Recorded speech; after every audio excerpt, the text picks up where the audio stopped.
Well, hello again. This is John Futrell, aka John at the Movies on YouTube. I am in my RAV4 once again. Not for a drive-in, because it's November, it's getting kind of cold, though. Well, the Calvert's open. I might try something if I can get a Saturday off, but let me double check the date. I believe it is the... Whoa. Yes, it would be the 8th. November 8th, 2014, and this is a weekend that Interstellar opened. I'm sure many of you went to see that, or maybe if you got a family, you went to Big Hero 6. So I do something a little different, because this is the weekend of the River's Edge International Film Festival here in Paducah. It's a lot of independent films showing on a variety of theaters or makeshift theaters in the downtown area. So I thought I'd try that. It's not what it used to be, this festival. When it started out, it was held in like mid-late August, when a lot of the summer season was dying down and you were looking for something a little bit different, and that's what the River's Edge provided. But they've since moved it to early November, and this is when the holiday film season starts, and well, there just aren't the crowds that there used to be for this festival. The ticket prices haven't changed, but well, of course, also in August, it's still fairly warm. You can walk between the theaters and in relative comfort and catch different shows. Here, it's not so different. Here, it's much colder, and there just weren't the crowds here that there had been in the past.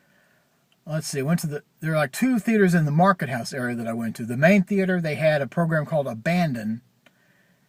And a couple of films that are kind of interesting. There was Lily's Big Day, a stop-motion animated film about a monster getting an extreme makeover. It was kind of amusing.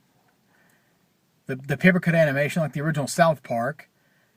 And there was also a film, I think it was called Joy and Kevin, about a married couple trying to succeed in the arts. She's trying to be a dancer. He's trying to be a stand-up comic.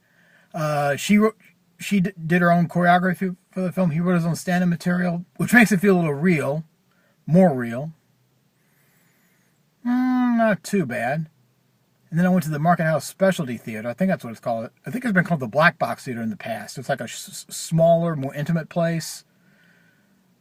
The highlight there was the show was called Do Right, and the highlight there was a couple of documentaries about North Carolina. First, there was one about called My Toxic Backyard, about the actual area getting poisoned by a company who had pumped chemicals into the groundwater, and even though the plant had been closed for decades, it seemed, the area was still getting poisoned, and the EPA pretty much sat on its hands, and it shows how they had to take action to get some sort of justice.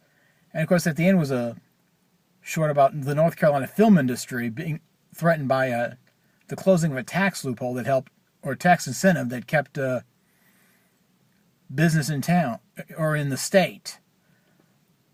It felt more like a commercial for North Carolina than any real sort of proof of what it's done for the state. Just sort of like felt more like an ad than a real documentary.